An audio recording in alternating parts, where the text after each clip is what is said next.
విజయాలు అందరి జీవితాల్లో ఉంటాయి. ఎన్నో కొన్ని విజయాలు ప్రతి ఒక్కరి జీవితంలో ఉంటాయి. అయితే మనం ముందు వీడియోలో క్లాసిఫై చేసుకున్నాం. ఎక్కువ విజయాలు, తక్కువ అపజయాలు. అలాగే సరి సమానంగా అంటే విజయాలు, అపజయాలు సరి సమానంగా ఉన్నవాళ్ళు. అలాగే ఎక్కువ వైఫల్యాలు, తక్కువ విజయాలు. ఈ రకంగా మనం ముగ్గురిని 3 రకాలుగా మనం విభజించుకున్నాం. ఇందులో మూడో వర్గానికి సంబంధించిన వాళ్ళ గురించే మనం వీడియోస్‌లో ఎక్కువగా చెప్పుకుంటూ ఉంటాం. నిజంగా ఎక్కువ వీళ్ళకే మనం చెప్పాల్సిన అవసరం ఉంది కాబట్టి. కాబట్టి ఈ విజయాలు తక్కువగా ఉండి, వైఫల్యాలు ఎక్కువగా ఉన్నట్లయితే ముఖ్యంగా చేయవలసినది ఆ తక్కువ విజయాలని అవకాశం వచ్చినప్పుడల్లా మనము తలుచుకుంటూ ఉండాలి. అలాగే మనకి ఎవరైతే పరిచయస్తులు గానీ, తెలుసున్న వాళ్ళు గానీ, బంధువులు గానీ, చుట్టాలు గానీ, స్నేహితులు గానీ అవకాశం వచ్చినప్పుడల్లా ఆ విజయాల్ని చెప్పే అవకాశం తీసుకోవాలి. చెప్పే పరిస్థితి చేసుకోవాలి. అలాగే మనము విడిగా ఉన్నప్పుడు ఆ విజయాన్ని మనం గూడా తలుచుకుంటూ ఉండాలి. ఏ సందర్భంలోనైనా ఫ్రెండ్స్ కావచ్చు, చుట్టాలు కావచ్చు, ఎవరైనా కూడా మనకి మనతో సంభాషణలో ఉన్నప్పుడు మనము ఈ విజయాలను తలుచుకోవడం అనేది ఒక టైమ్ టేబుల్ కార్యక్రమంగా మనం పెట్టుకోవాలి. అంటే దాదాపుగా ప్రతిరోజు చేయాల్సిన పరిస్థితి. అంటే మొదటి 2 వర్గాల గురించి నేను చెప్పడంలా. పూర్తి 3% విజయాలు, మూడొంతుల విజయాలు, ఒకంతు వైఫల్యాలు ఉన్న వాళ్ళ గురించి కాదు. లేదంటే విజయాలు, అపజయాలు సమానంగా ఉన్న వాళ్ళ గురించి కాదు. వైఫల్యాలు ఎక్కువగా ఉండి, విజయాలు అతి తక్కువ ఉన్న వాళ్ళ గురించే ఈరోజు మనం మాట్లాడుకుంటున్నాం. కాబట్టి అతి తక్కువగా ఉన్న ఈ విజయాల్ని దాదాపుగా ప్రతిరోజు టైమ్ టేబుల్‌లో పెట్టుకొని, వాటిని వ్యక్తి తను స్మరిస్తూ ఉండాలి. అవకాశం వచ్చినప్పుడు ఆ సందర్భాన్ని తీసుకొని తన విజయాల్ని చెప్పుకుంటూ ఉండాలి. ఏవైతే తను సాధించిన కొన్ని విజయాలు ఉంటాయో వాటిని పదే పదే తను స్మరిస్తూ ఉండాలి. అవకాశం వచ్చినప్పుడల్లా గూడా చెబుతూ ఉండాలి. ఇది మానసికంగా ఏమవుతుందంటే ఈ విజయాలు స్మరించడం ద్వారా, అలాగే విజయాలు చెప్పుకోవడం ద్వారా ఇది నిరంతరం ఒక ప్రక్రియగా జరిగేలాగా మనం ప్రణాళిక వేసుకోవాలి. ఈ తక్కువ విజయాలనే మనము ఎక్కువగా చెప్పుకునే ప్రయత్నం చేయాలి.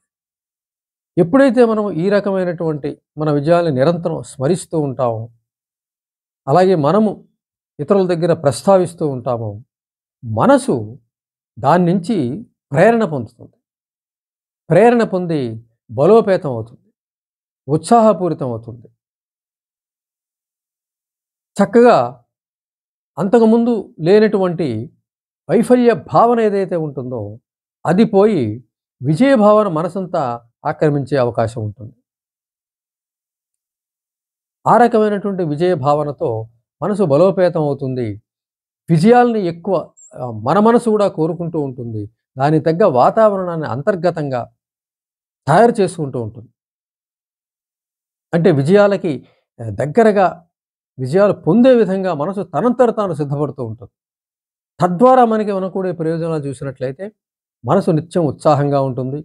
పనుల పట్ల ఉత్సాహం చూపిస్తుంది. అలాగే మనం ఏ పని చేసినా కూడా ఆ పని మనకు కలిసి వస్తూ ఉంటుంది. ఉత్సాహం చూపిస్తుంది. మనలో ఒక ఆనందాన్ని, ఒక సంతోషాన్ని నింపుతుంది. చక్కటి వాతావరణం మనం ఎక్కడికెళ్ళినా కూడా కల్పిస్తూ ఉంటుంది. అంతకుముందు మన వ్యక్తులకి మన విజయాలు చెప్పడం ద్వారా, మనకి తక్కువ విజయాలు ఉన్నప్పటికి కూడా వాటిని తెలియచెప్పడం ద్వారా వాళ్ళు కూడా వాళ్ళ మనసులో మనము కనిపించంగానే మన విజయాలు వాళ్ళకి జ్ఞాపకం వస్తుంటాయి నిరంతరం తప్పించడం ద్వారా, మనం చెప్పడం ద్వారా. ఆ విధంగా వాళ్ళు కూడా తెలియకుండానే మన విజయాల్ని కాంక్షిస్తూ ఉంటారు. ఏమిటి ఇవాళ ఏమి కొత్త విజయం చెప్తున్నావు? లేదంటే కొత్త విజయం చెప్పబోతున్నావు అని అనొచ్చు. లేదంటే వాళ్ళు ఎదురు చూడొచ్చు. ఏమిటి ఈరోజు ఏమి చేసావు? ఏం సాధించావు? ఈ రకంగా వాళ్ళ మనసు మనని ఆహ్వానిస్తూ మన విజయానికి ఆహ్వానిస్తూ ఉంటుంది. అలాగే మన మనసు కూడా మన విజయాన్ని ఆహ్వానిస్తూ ఉంటుంది. ఇవాళ ఏదో ఒకటి సాధించు, ఏదో ఒకటి గొప్ప పని చేయి, నేను నీకు సహకరిస్తాను, నా బలం నీకు ఉపయోగిస్తాను, నా శక్తి నీకు ఇస్తాను అన్న పద్ధతిలో మన మనసు కూడా ఉత్సాహం రేకెత్తిస్తూ ఉంటుంది. ఇన్ని రకాలైనటువంటి లాభాలు మనకి జరుగుతాయి.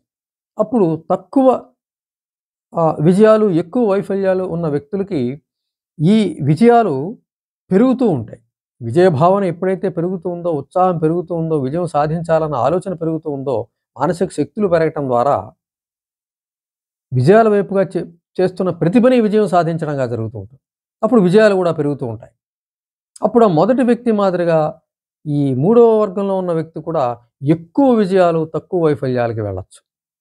ఈ రకమైన మనస్తత్వాన్ని ముందు మనం తయారు చేసుకున్నట్లయితే, మనసుని ఈ రకంగా మనం సిద్ధం చేసినట్లయితే, మనం చేస్తున్న ప్రతి పని మనకు విజయాన్ని ఇచ్చే అవకాశం ఉంటుంది. అసలు విజయాన్ని తెచ్చే మానసిక సామర్థ్యం పెరుగుతుంది కాబట్టి, మనసు ఉత్సాహంతో ఉంటుంది కాబట్టి, విజయాన్ని ఎక్స్‌పెక్ట్ చేస్తూ ఉంటుంది కాబట్టి. ఎందుకంటే నిరంతరం తలచడం ద్వారా, మనం ఎక్కడికి వెళ్ళినా ఆ విషయాన్ని ప్రస్తావించడం ద్వారా, ఎదుటివారు మనని అడగటం ద్వారా, మనసు ఆ ఉత్సాహంలో కొత్త విజయం కోసం ఎదురు చూస్తూ ఉంటుంది.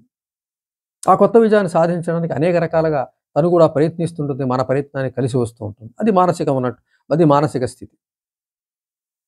ఆ విజయాన్ని తలుచుకుంటూ ఉండాలి.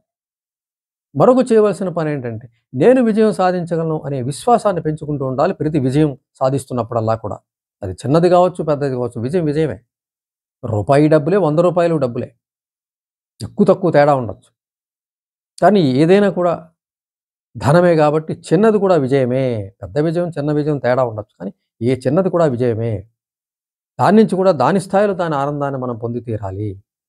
దాని ఆనందాన్ని ఇతరులతో పంచుకోవాలి. మన మనసుతో పంచుకోవాలి. మనకి బాగా ఆత్మీయులతో పంచుకోవాలి. నిరంతరం ఈ రకమైనటువంటి ప్రయత్నం కొనసాగుతూ ఉండాలి. ఈ విధంగా మానసికంగా మనము విజయాలను స్మరించడం ద్వారా, ఇతరులతో చెప్పడం ద్వారా మన విజయ స్థాయిని పెంచుకోవచ్చు. అంటే ఎక్కువ వైఫల్యాలు, తక్కువ విజయాలు ఉన్న వ్యక్తులు ఆ విజయాలను పెంచుకుంటూ ఎక్కువ విజయాల వైపుగా వెళ్ళొచ్చు. సంతోషంగా, సుఖంగా ఉండొచ్చు. అలాగే ఈ మనసుని ఉత్సాహపరిచే దశలో మంచి మంచి ప్రయత్నాలు చేస్తూ ఉంటారు. అవి కలిసి వస్తూ ఉంటాయి. వాటి వల్ల విజయం లభిస్తూ ఉంటుంది. చేస్తున్న ప్రతి పని కలిసి వస్తుంది. అంతకుముందు కలిసి రాకపోవచ్చు. మనసు ఎప్పుడైతే ఈ ఉత్సాహం మీరు నింపుతూ ఉన్నారో, విజయ ప్రస్తావన తెస్తూ ఉన్నారో, నిరంతరం విజయాన్ని తలుస్తూ ఉన్నారో, ఇంట్లో ఉన్న, బయట ఉన్న రోజుకి ఒకసారి, 2 సార్లు, 3 సార్లు ఈ విజయ ప్రస్తావన, విజయ దృశ్యం వినడమో, కనడమో జరిగినప్పుడు తప్పనిసరిగా మనసంతా విజయాన్ని అలుముకుంటుంది. విజయం కోసం ఎదురు చూస్తుంది. మన మనసు ఎదురు చూస్తుంది.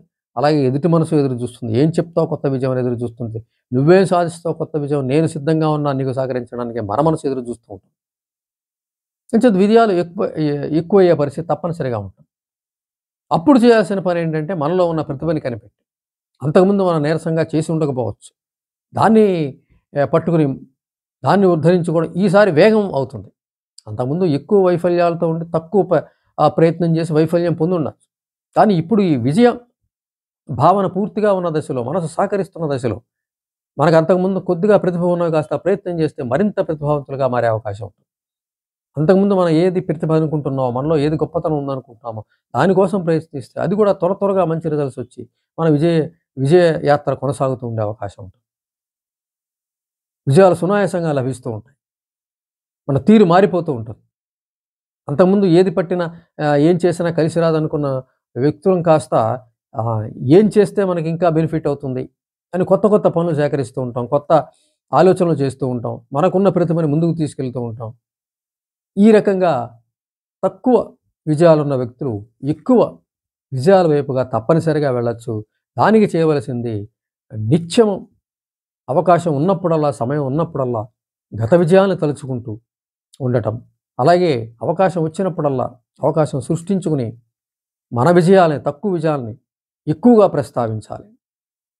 అలాగే ఈ విజయాలని సాధించిన ప్రతి విజయాన్ని పుస్తకంలో నోట్ చేసుకుని అది చదువుతూ ఉండాలి. ఇంకా ముందుకెళ్తే ఇక్కడ గోడ మీద 2, 3 చోట్ల ఇంట్లో మనం తిరిగే ప్లేసుల్లో పెట్టుకుని ఆ విజయాన్ని చదువుతూ ఉండడం అనే పని కూడా మనం పెట్టుకున్నట్లయితే మనసు పూర్తి విజయ భావనతో ఉంటుంది. దాని వైఫల్య భావన నుంచి బయటపడి విజయ భావనలోకి ఎప్పుడైతే వస్తుందో దాని శక్తులు ఇనుముడిస్తాయి. ఆ శక్తులు మనకి కలిసి వస్తాయి. మనం ఏది చేసినప్పుడు కూడా కలిసి వస్తూ ఉంటుంది. విజయాలు పెరుగుతాయి. విజయ భావన పెరుగుతుంది. మనసంతా విజయాలు ఎక్కువ ఉంటాయి. సుఖంగా, ఆనందంగా, సంతోషంగా, ఉత్సాహంగా ఉండొచ్చు.